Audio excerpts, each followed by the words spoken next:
Silver Economy con María García.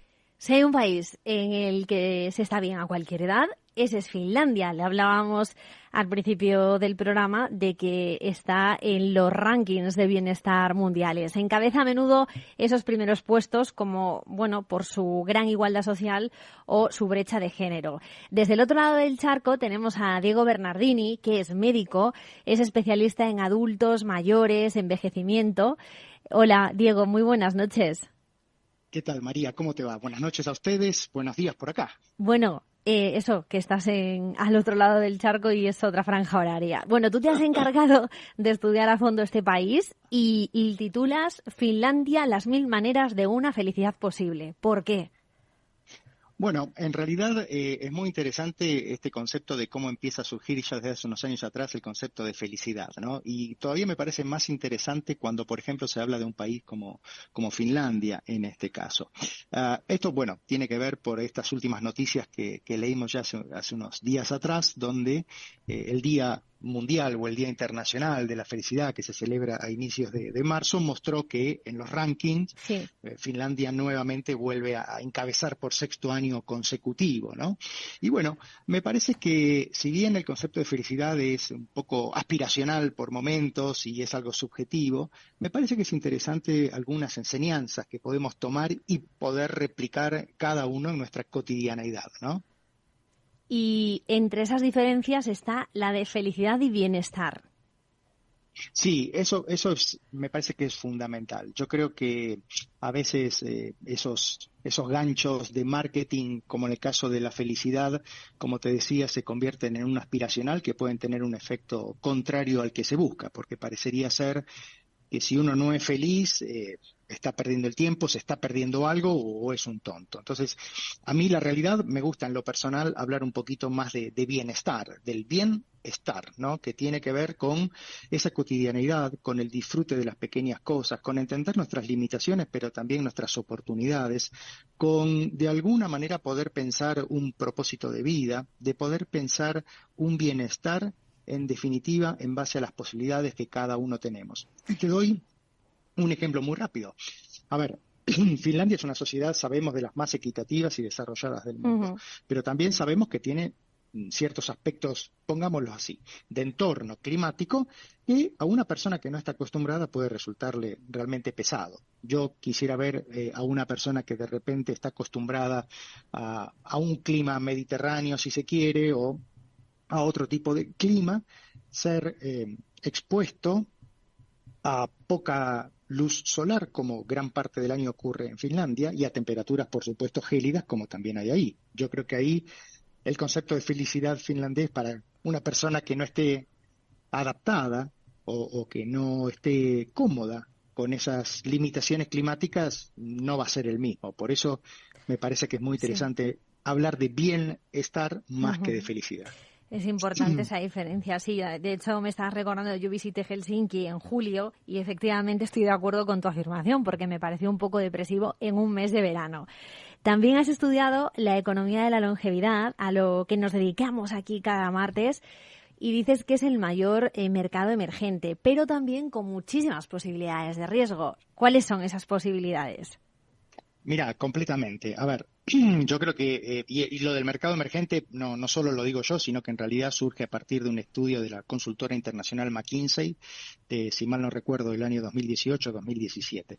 La realidad es que esta transición demográfica que estamos viendo está llevando a que vivamos más, tengamos menos hijos y esa franja de los 50 más, de los seniors, de Uh-huh. quienes estamos en la segunda mitad de la vida, Sí. cada vez seamos más y somos más habiendo ya trabajado, experimentado con cierta estabilidad económica, con cierto desarrollo personal, con cierto grado de salud, y esto nos convierte en más que en un segmento, en un grupo de potenciales compradores, vendedores, emprendedores, dadores de servicios que realmente está transformando, como hablamos, la economía doméstica. Y un dato duro, en Estados Unidos, la principal economía del mundo, prácticamente el 80% de la economía doméstica está manejada por los 50 más, o sea, Uh-huh. está controlado por los 50 más. Entonces, bueno, esto como ves, es un tema que es muy interesante, muy apasionante, pero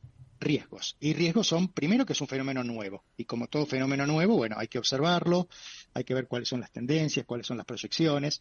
El riesgo que yo más encuentro, digamos, es el de, pongámoslo en estos términos, romantizar la economía silver. O sea, los mayores de 50, donde entramos los 60, los 70, los 80, los 90, algunos tienen la posibilidad de estar sonriendo y saltando en la orilla del Mediterráneo, pero hay otros que no. Hay otros que pasan necesidades, que tienen problemas de salud. Hay un tema con el deterioro cognitivo y un tema todavía más grande con la provisión de cuidados, con establecer una sociedad del cuidado, una solidaridad bien entendida. Bueno, estos son los riesgos que tenemos que empezar a asumir. Tenemos oportunidades y, por supuesto, también desafíos. Sí, justo hemos hablado hoy con una empresa que se dedica a parar ese deterioro cognitivo y también proponemos martes pues alternativas financieras para estas personas que se encuentran en la situación que tú acabas de decir.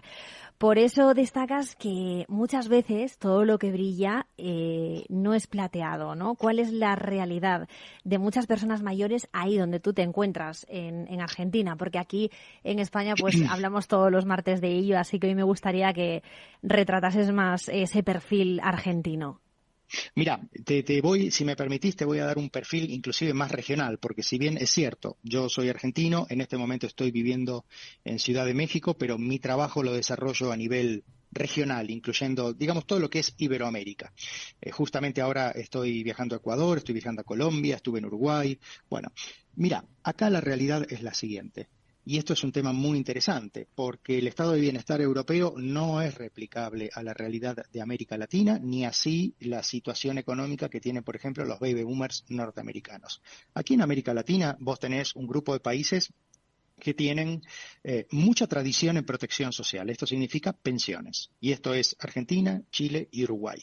Pero después tenés otro grupo de países, Brasil, Colombia, México, Ecuador, Bolivia, donde la cobertura de protección social, o sea, de personas mayores que reciben una pensión, realmente es muy baja. Pero además de esto desde lo cuantitativo y desde lo cualitativo, la realidad es que esa pensión que reciben, en general, no es una pensión que permita vivir dignamente. Entonces, aquí en América Latina, y esto ya también se sabe hace tiempo, estamos viviendo una situación donde la desigualdad social, un estado de vulnerabilidad de las personas mayores que los condenan a una pobreza persistente, es, te diría, la regla en lo que tiene que ver con la situación de vida de las personas mayores. Y este es un tema donde la política pública tiene que estar presente. ¿Por qué?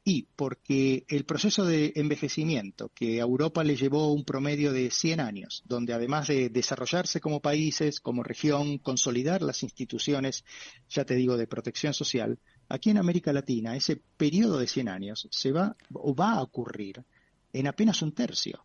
Estamos hablando de 25 a 30 años. Por supuesto, como te digo, con fragilidad institucional, con desigualdad, con pobreza. Bueno, esa es la realidad de América Latina. Qué datos tan interesantes. Otro día espero charlar contigo más sobre ellos. Te tengo que despedir porque nos quedamos sin tiempo. Diego Bernardini, médico y especialista en adultos desde el otro lado del charco, desde Argentina. Gracias. Un abrazo, María.